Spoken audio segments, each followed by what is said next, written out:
ಆತ್ಮೀಯ ಸ್ನೇಹಿತರೆ, ತಮಗೆಲ್ಲ ಅಥರ್ವ ಯೂಟ್ಯೂಬ್ ಚಾನಲ್ಗೆ ಸ್ವಾಗತ. ಸ್ನೇಹಿತರೆ, ಯಾರಾದರೂ ಮೊದಲ ಬಾರಿಗೆ ನಮ್ಮ ಯೂಟ್ಯೂಬ್ ಚಾನಲ್ಗೆ ಭೇಟಿ ನೀಡ್ತಾ ಇದ್ದರೆ ಸಬ್ಸ್ಕ್ರೈಬ್ ಮಾಡ್ಕೊಳ್ಳೋದನ್ನು ಮರಿಬೇಡಿ ಸ್ನೇಹಿತರೆ.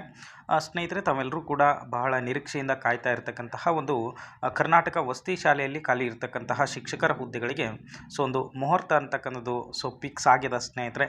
ಅದು ಯಾವಾಗ ಅನ್ನೋದನ್ನು ನೀವೇ ಏನಪ್ಪ ಅಂತಂದರೆ KA ಅಧಿಕಾರಿಗಳ ಜೊತೆ ಮಾತಾಡಿರ್ತಕ್ಕಂಥದ್ದು. ಅದೇ ರೀತಿಯಾಗಿ ವಸತಿ ಶಾಲಾ ಶಿಕ್ಷಣ ಇಲಾಖೆಯ ಒಂದು ಏನು ಮಂಡಳಿ ಇದೆ, ಆಡಳಿತ ಮಂಡಳಿಯ ಜೊತೆ ನಾವು ಮಾತಾಡಿರ್ತಕ್ಕಂಥ ಕಾಲ್ ರೆಕಾರ್ಡಿಂಗ್ ಕೂಡ ನಾನು ನಿಮಗೆ ತಿಳಿಸ್ತೀನಿ. ಟೋಟಲಿ ಇರತಕ್ಕಂತಹ ಒಂದು ಪೋಸ್ಟ್ಗಳ ಸಂಖ್ಯೆ ಎಷ್ಟು ಅಂದರೆ 875. ಅವ್ರು ಹೇಳಿರ್ತಕ್ಕಂಥದ್ದು ಇದೇ ಒಂದು ತಿಂಗಳಲ್ಲಿ ನಾವು ಎಲ್ಲ ಸಂಪೂರ್ಣವಾದಂತಹ ಅಪ್ಡೇಟನ್ನು ಕೊಡ್ತೀವಿ. ರೂಸ್ಟರ್ ಮಾಡ್ತಕ್ಕಂಥದ್ದು ಚಾಲ್ತಿಯಲ್ಲದ. ಆಲ್ಮೋಸ್ಟ್ ಈ ಒಂದು ತಿಂಗಳಲ್ಲಿ ನಾವು ಒಂದು ನಮ್ಮ ವೆಬ್ಸೈಟಲ್ಲಿ ಅಪ್ಡೇಟ್ ಮಾಡ್ತೀವಿ ಅಂತೇಳಿ KA ಅಧಿಕಾರಿಗಳು ಈ ದಿನ ಒಂದು ಅಪ್ಡೇಟನ್ನು ಕೊಟ್ಟಿದ್ದಾರೆ ಸ್ನೇಹಿತರೆ. ಅವ್ರು ಕೊಟ್ಟಿರ್ತಕ್ಕಂಥ ಮಾಹಿತಿಯನ್ನು ನೀವು ಕೂಡ ಕೇಳ್ಬೋದು. ಹಲೋ ಹಲೋ ಸರ್, ನಮಸ್ತೆ ಸರ್. ಇದು ಪ್ರೈಸ್ ಟೀಚರ್ಸ್ದು ಯಾವಾಗ ನೋಟಿಫಿಕೇಶನ್ ಆಗುತ್ತೆ ಸರ್? ಯಾವುದು? ಪ್ರೈಸ್ದು ಟೀಚರ್ಸ್ ನೋಟಿಫಿಕೇಶನ್ ಸರ್. ಅದು KE ಅವರು ಇಂಟರ್ನಲ್ ರಿಸರ್ವೇಶನ್ ಮಾಡ್ತಾ ಇದ್ದಾರೆ. ಈಗ ಆಲ್ರೆಡಿ ಪ್ರೊಸೆಸಲ್ಲಿ ಇದೆಯಾ ಸರ್? ಹೌದು ಹೌದು. ಒಂದು 15 ದಿವಸದಲ್ಲಿ ಆಗ್ಬೋದಾ ಸರ್? ಆಗಲ್ಲ, ಗೊತ್ತಿಲ್ಲ ಸರ್, ಅದು ಗೊತ್ತಿಲ್ಲ. Okay sir. Okay okay sir. Reservation ಮಾಡಿ ಕೊಟ್ಟಿದೆ. Okay sir.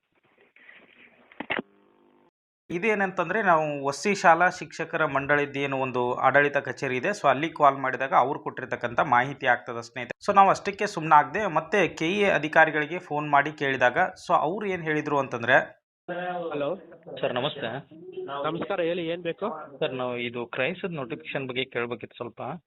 ಯಾವುದು? ಕ್ರೈಸ್ ವಸತಿ ಶಾಲೆದು. ಅವರು ಹೇಳಿ. ಅವ್ರಿಗೆ ಡಿಪಾರ್ಟ್ಮೆಂಟಿಗೆ ಕಾಲ್ ಮಾಡಿದ್ವಿ ನಾವು. ನಿಮ್ಮ KA ಕಳಿಸಿದೀವಿ, ಅವ್ರು ಇಂಟರ್ನಲ್ ರಿಸರ್ವೇಶನ್ ಅಪ್ಡೇಟ್ ಮಾಡ್ತಿದ್ದಾರೆ ಅಂತಂದ್ರು ಸರ್. ಅವರು ಸರ್, ನಾವು ಇನ್ನೂ ಬರೀ SC ಅಷ್ಟೇ ಕೊಟ್ಟಿದ್ದೀವಿ, ಮಿಕ್ಕಿದೆಲ್ಲ ಆದಷ್ಟು ಬೇಗ ಆಗ್ತೀವಿ ಸರ್. ಅಂದರೆ ಇವಾಗ ಬಂದಿದೆ ಸರ್ ನಿಮ್ಮ ಕ್ರೈಸ್ ನೋಟಿಫಿಕೇಶನ್? ಅಲ್ಲ ಸರ್, ನಾವು ಹಾಕ್ತೀವಿ, ವೆಬ್ಸೈಟಲ್ಲಿ ಇನ್ಸ್ಟ್ರಕ್ಷನ್ ಹಾಕ್ತೀವಿ, ವೆಯ್ಟ್ ಮಾಡಿ. ಅಲ್ಲ, ಈಗ ಬಂದಿದೆ ಅಂತ ನಾವು ಕೇಳ್ತಿರೋದು ಸರ್. ಅದು ನಾವು ಹಂಗೆ ಹೇಳಕ್ ಬರಲ್ಲ ಸರ್, ನಾವು ವೆಬ್ಸೈಟಲ್ಲಿ ಹಾಕ್ಮೇಲೆ ನಾವು ಓದ್ತಿರೋದು, ಅದಕ್ಕಾಗಿ ಸ್ವಲ್ಪ ನಮ್ಗಿನ್ನೂ ಎಷ್ಟು ಟೈಮ್ ಹಿಡಿಯುತ್ತೆ ಅಂತೇಳಿ ಗೊತ್ತಾಗಬೇಕಾಗಿತ್ತು ಸರ್. ಈ ಮಂಟಸ್ಸಲ್ಲಿ ಹಾಕ್ತೀವಿ ಸರ್. ಪಕ್ಕ ಆಗುತ್ತಾ ಸರ್? ಹೌದು. Okay sir, thank you so much sir. ಇದು KA ಅಧಿಕಾರಿಗಳು ಕೊಟ್ಟಂತಹ ಉತ್ತರ ಸ್ನೇಹಿತರೆ. ಆಲ್ಮೋಸ್ಟ್ ಇಬ್ಬರ ಉತ್ತರಗಳನ್ನ ನಾವು ಗಮನಿಸಿದಾಗ ಈ ಮಂತ್ ಎಂಡ್ ಅನ್ನೋಷ್ಟರಲ್ಲಿ ಕ್ರೈಸ್ಟ್ ನೋಟಿಫಿಕೇಶನ್ ಬಗ್ಗೆ ಸಂಪೂರ್ಣವಾದಂತಹ ಒಂದು ಮಾಹಿತಿ ಅಂತಕ್ಕಂಥದ್ದು ಸಿಗ್ತದೆ ಸ್ನೇಹಿತರೆ.